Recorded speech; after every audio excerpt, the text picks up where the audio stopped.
without WACK sitting that man on the side of me and moving him around and going to do podcasts that I would never have done just to put the light on him. Hater worlds.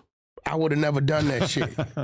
I would have never. That shit was like 2.5 hours out. Right. I only went for him. I didn't go for me. Did you make Just calling to say thank you to WACK and LUCE Cannon for pulling up, and give a shout out to Misguided Media for helping me put this together in under 5 minutes. But I'm happy this is turning out good, and it needed to happen. And you're looking out for all you guys. And give a shout out to Misguided Media for helping me put this together in under 5 minutes. What up? But I'm happy this is turning out good. Misguided Media. I know that from somewhere. Where do I know Misguided Media from where? From where do I know that from? It was like Misguided Media. We talked before Hater World. I got LUCE on your podcast. You probably talked to the old person that used to be here. But that's who I know who you are. Salute to you. Sometimes the real story doesn't play out on camera. It lives in the DMs, in the phone calls, and in the moves behind the scenes. And as someone who works in that world, engineering, networking, and managing relationships, I've seen it all. But today, I'm exposing something that nobody else has told you. I'm tapped in, not just with the music industry, but with both sides of YouTube. Early on, I was a fan of the Hater World podcast. Shout out to Blue Devil. Whether you like him or not, you gotta respect a man who built a platform from scratch for his community to give them a voice. And out of respect, I've never aired anyone out until now. Someone from Blue Devil's team hit me up directly, asking if I could get LUCE Cannon on the podcast. And because of my connection with LUCE, I made the call. LUCE was rising and they wanted him on. It was supposed to be a solo interview, no mention of WACK. In fact, I knew they had run negative content on WACK before, and that's why I was cautious. But again, this wasn't about WACK. This was about LUCE. I have dudes that making 5 videos a day about me. Well, You got a bunch of them. Yeah, first of all. I know. Yeah. First of all, listen. You got them in the comments right now. First of all, LUCE, you got Sweetie! You gotta Let understand me get one thing. Sweetie in the chat. Help empower y'all. You know, I got a big file. People pay me to do this type of stuff, but I'm like, nah, I got an obligation to that. You know what I'm saying? They come from where I come from now, out the mud, they hustling. Because it was a time or two when I came home where I told a motherfucker that looked like y'all didn't have it. They said, you know what? Here you go, WACK. Get back with us. Yeah. So the day of the interview, LUCE hit me up, frustrated. He told me WACK found out about the podcast and now he wanted to come too. LUCE asked me if I could reach out and see if that would be okay.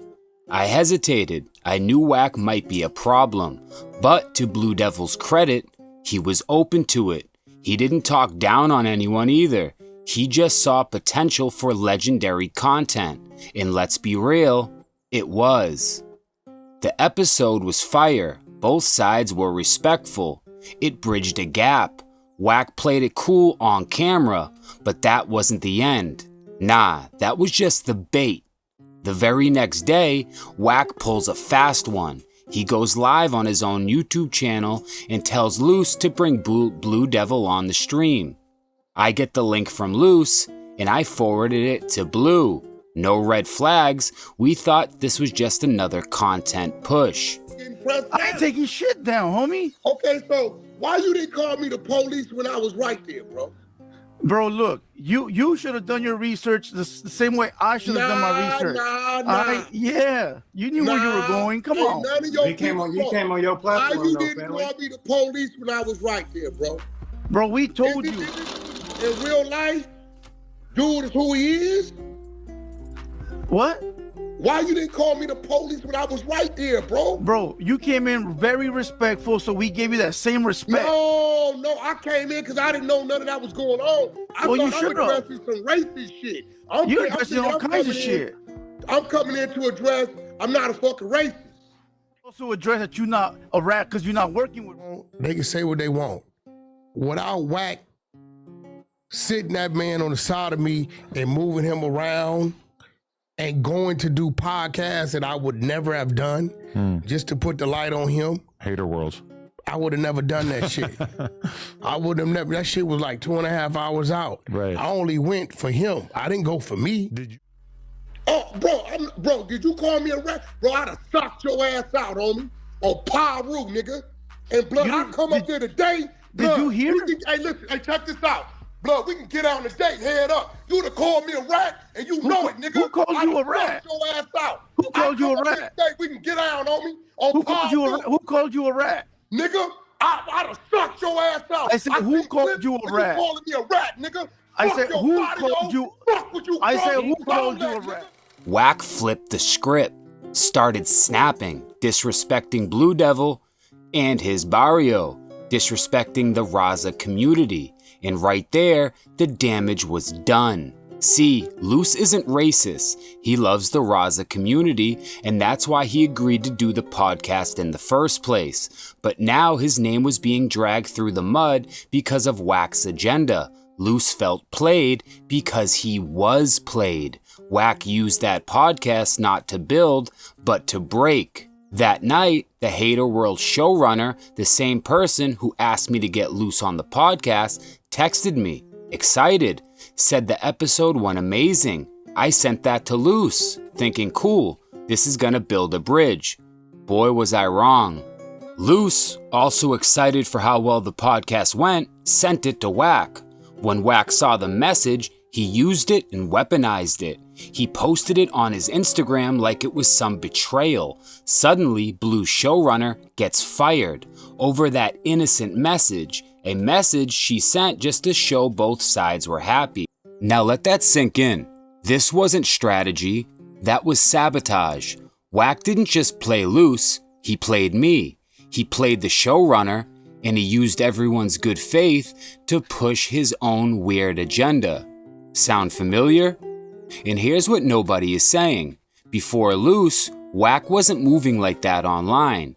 There wasn't any Vlad interviews. WACK wasn't doing Cam Capone interviews. The truth is, LUCE made WACK go viral. The attention, the eyes, the energy, it all came from LUCE. And WACK hated that. So he tried to control it. And when he couldn't, he blew it up. This wasn't about YouTube beef. This was about control, ego, and racial tension.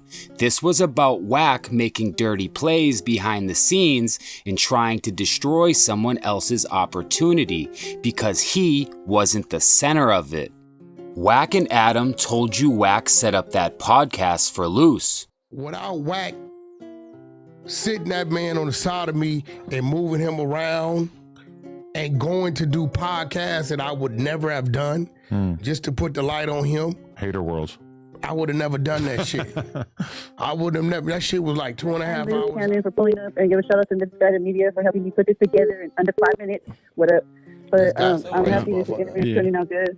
And it needed to happen, and you're looking out. Misguided Media, we talked before Hater World. I got LUCE on your podcast. You probably talked to the old person that used to be here. But that's who I know who you are. Salute to you. But that's a complete lie. I was there. I set it up. I got the receipts. I made the calls. And now you know the truth. Misguided Media doesn't just talk. We show the proof. LUCE didn't need WACK. WACK needed LUCE. But what WACK needs more than anything is attention. And the minute he doesn't get it, he tries to burn the whole building down. But not this time, and not today. See, I built this platform on integrity, unbiased journalism that explores both sides of whatever I'm covering. And I just have to keep it 100. When somebody lies, and I am in the center of this lie, and I also know the truth about the lie, as a journalist and as a decent human, I have to expose it. Now, if you want good content that's going to keep it 100 and put my viewers first and tell them what's going on not only in front of the camera but behind it, don't forget to subscribe to Misguided Media. Until the next time, it's your boy Misguided. I'm out.